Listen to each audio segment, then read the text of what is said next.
So our first inductee to our Hall of Fame is a former U.S. Senate candidate, a co-founder, the person who was at that meeting in January of 1984 that started not only the Maine Greens, but the Green Party of the United States.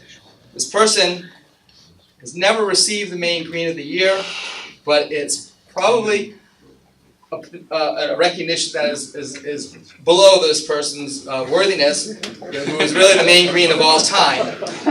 This person stated did not want to receive a recognition or an award, so we have not drafted a certificate or a plaque, and it's not an award, Mr. Rensinbrink. It is an acknowledgement of our fame as a party and your role as the first inductee into the Maine Greens Hall of Fame in making this party successful.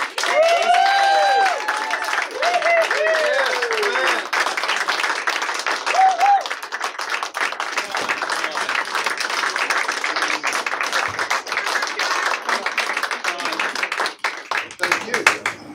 Oh, man. Stand up front. Yes, come up. Please come up. Yeah, right up front.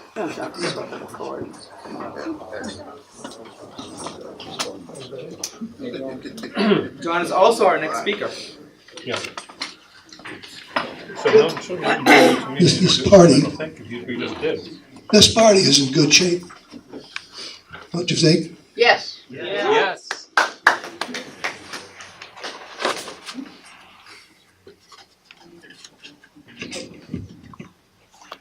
I'm going to talk to you for about 5 minutes. And the name of my talk is Shifting Focus. Speak loud. Shifting Focus. Not so long ago, Put the mic right at you. not so long ago, Good. we were warned that dire things were in the offing. Environmental, economic, and political disasters would threaten to put our very survival in jeopardy. But, led by the rich and powerful, people shrugged and put it out of their minds. It's just another doomsday talk, they said. Scientists were blamed for scaring us, but some very few took it seriously. And now, voila! The future is here.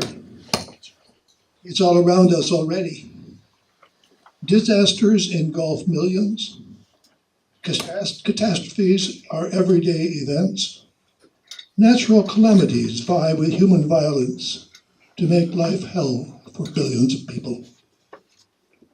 A perilous paycheck to paycheck existence is the lot of the ordinary person. Pell-mell and desperate migration is everywhere.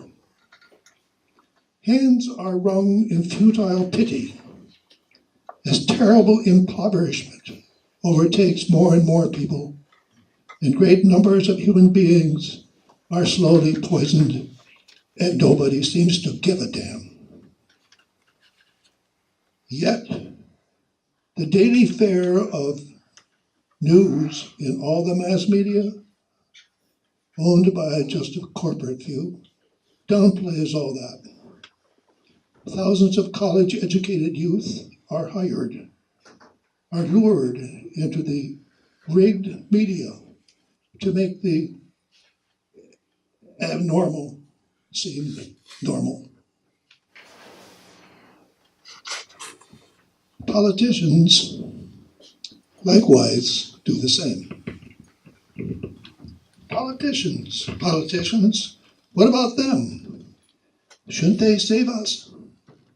What are they there for anyway? What about groups of politicians called parties? They're supposed to respond to the people, to the needs of the people. They were supposed to point out us out of the mess, the mire, and the hell. Equally, aren't they supposed to aim us And especially, aren't they supposed to aim us in a better direction and govern for the commonweal? Even as we all face the end of the world as we know it.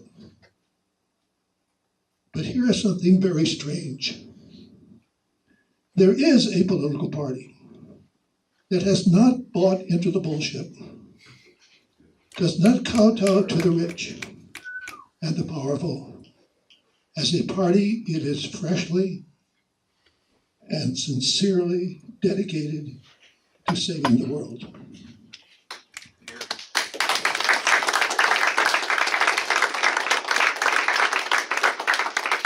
Now, of itself, this is not strange. It's happened before. Groups have gone forward to shake the establishment and point a better way forward. So what's so strange? Nobody knows this party exists. It's kept a secret, thrust into the closet, made to seem as if it's not really there, or rather not really here. But hey, you may say, some people have heard about us, but that's not my point. It's not necessarily unfortunate that silence reigns about the Green Party. The silence also keeps us from getting stuck in the coils of the system. And it is also likely that as the bad times deepen, the hidden reality of our presence will continue to grow, underground as it were. Thus, doubt about the system increases daily.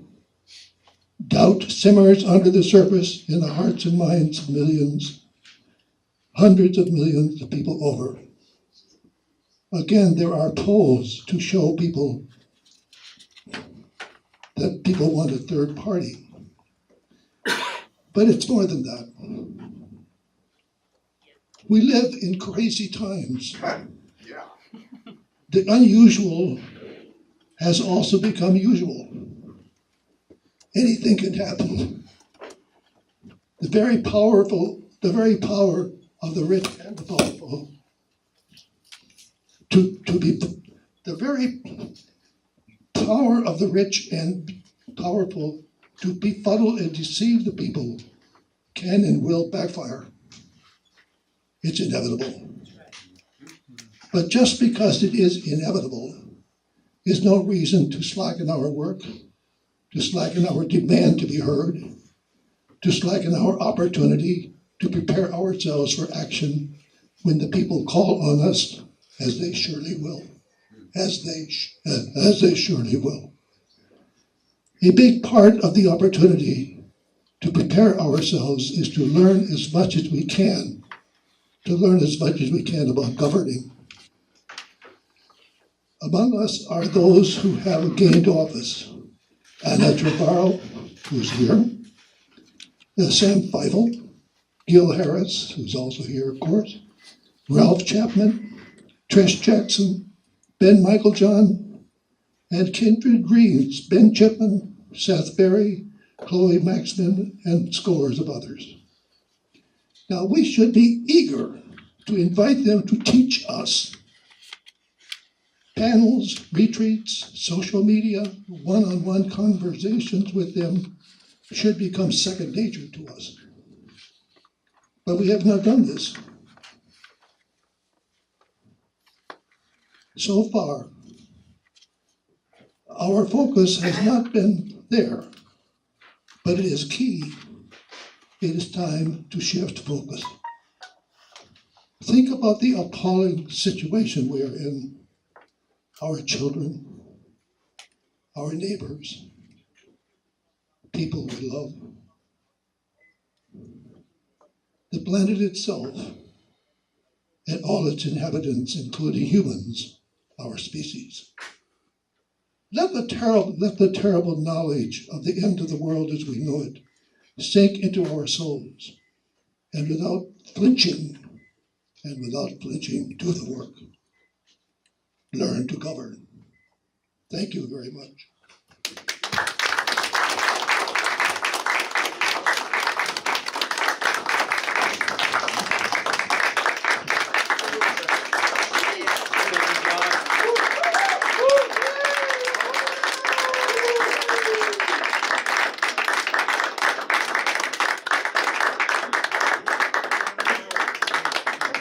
kind of you. I appreciate it. It's so good to be here. And it's so good to be here with all of you and so many I know, and others I'm going to learn more about. Thank you. We love you, John. Yeah, we do.